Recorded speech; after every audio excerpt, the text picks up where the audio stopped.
Bienvenidos a mi canal, les saluda el doctor Denis Morán y en esta ocasión les he traído el tema de el hueso parietal. ¿Por qué se llama parietal? ¿Cuál es su situación? ¿Cuál es su cantidad y qué forma tiene? El hueso parietal se denomina así porque forma la mayor parte de las paredes del cráneo, como lo apreciamos en esta aplicación.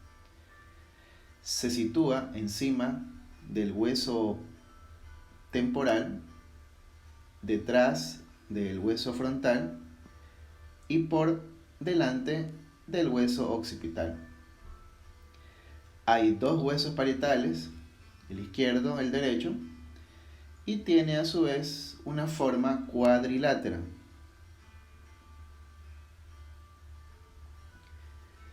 En relación a sus características para el estudio del mismo, vamos a tener tres puntos: las caras, los bordes y los ángulos. Presenta dos caras, la cara externa y la cara interna. Presenta también cuatro bordes, 1, 2, 3 y 4, que posteriormente los vamos a analizar, así también como cuatro ángulos, 1, 2, 3 y 4. En relación a las características de la cara externa, o también llamada cara exocraneal, vamos a ver que es una cara muy convexa, ¿sí? Es una cara muy convexa que presenta a este nivel una eminencia llamada eminencia parietal, que es muy acentuada o es más acentuada en los niños que en los adultos. Debajo de esta eminencia apreciamos dos líneas llamadas líneas temporales, la línea temporal superior y la línea temporal inferior. La línea temporal inferior brinda inserción al borde superior del músculo temporal, mientras que la línea temporal superior brinda inserción a la aponeurosis del músculo temporal.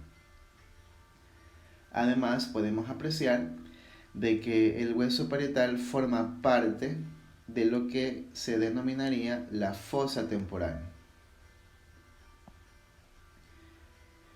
Aquí vamos a visualizar cómo el músculo se inserta en estas estructuras antes mencionadas. Aquí lo vemos un poco transparentado, ¿sí? Y de este lado, lo vemos completo. Bien, en relación ahora a la cara endocraneal o cara interna del parietal, vamos a mencionar de que es muy cóncava. Si la cara externa era muy convexa, obviamente la cara interna va a ser muy cóncava. Presenta un sistema de canales ramificados, ¿sí? Si lo pueden apreciar, vemos aquí unos surcos, ¿sí? Unas depresiones que muchos autores de los libros clásicos lo mencionan que son parecidos a los nervios de la hoja de la higuera. Su tronco principal sale en el ángulo esfenoidal, este es el ángulo esfenoidal, y otras del borde inferior.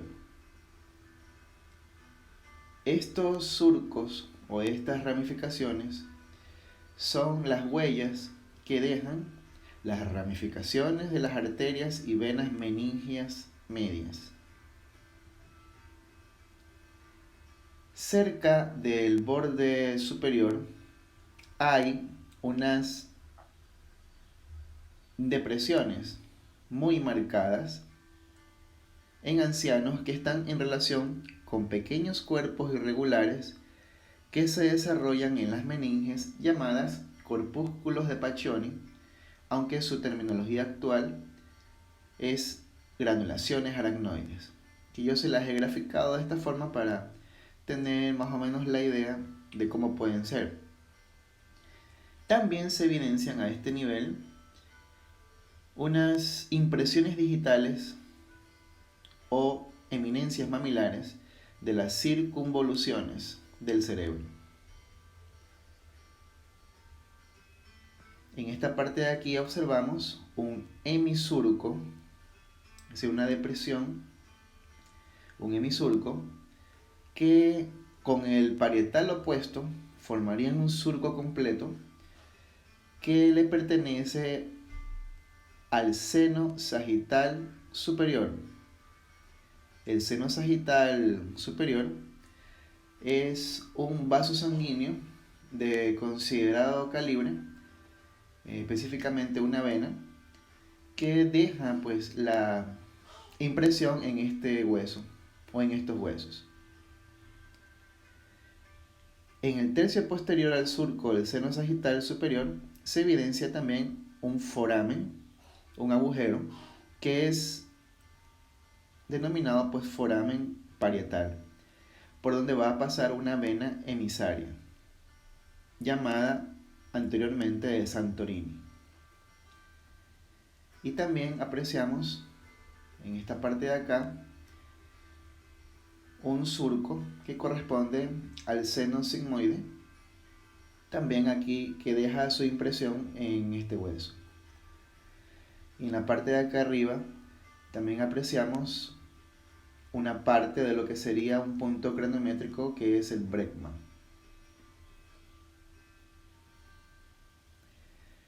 En relación ahora a los bordes del parietal, como ya mencionamos, son 4.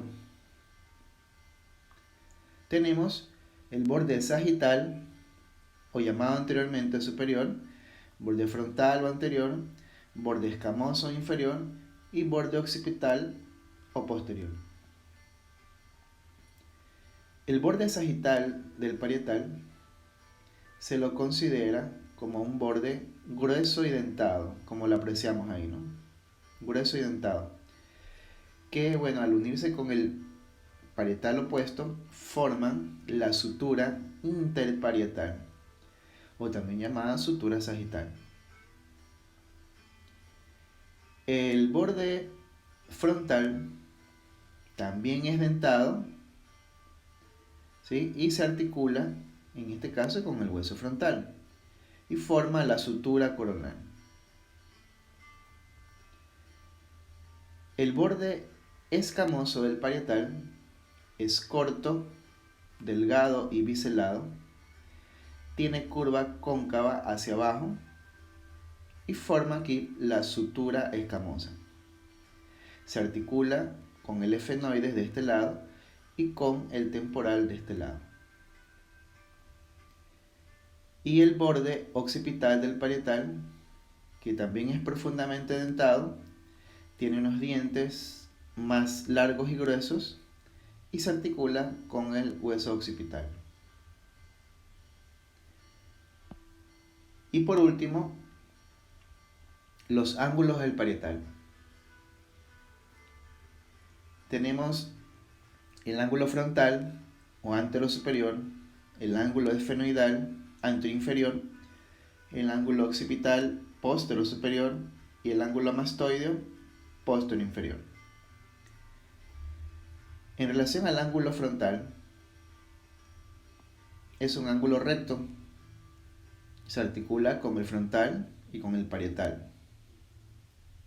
Forman aquí pues parte del punto craniométrico, que es el brecma. Tenemos acá el ángulo esfenoidal, que se une al borde parietal del ala mayor del efenoides, ¿sí? Y forma aquí otro punto craniométrico, que es el terion. El ángulo occipital, que es este que está aquí,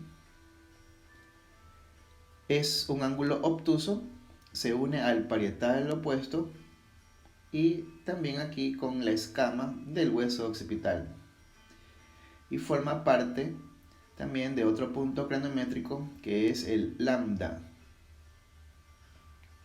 Y por último, el ángulo mastoideo, ¿sí? Que es el que está aquí, es grueso y truncado y se articula por un lado con la porción mastoidea del hueso temporal y por el otro lado se articula pues con la parte del occipital. Bien, ahí hemos terminado la descripción de este hueso. Espero les haya gustado este tipo de pedagogía. Pueden tomar capturas de las diferentes partes del video para que puedan repasar, para que puedan estudiar con este sistema de preguntas y respuestas y análisis de cada una de ellas con este tipo de aplicación. Muchas gracias. Hasta la próxima.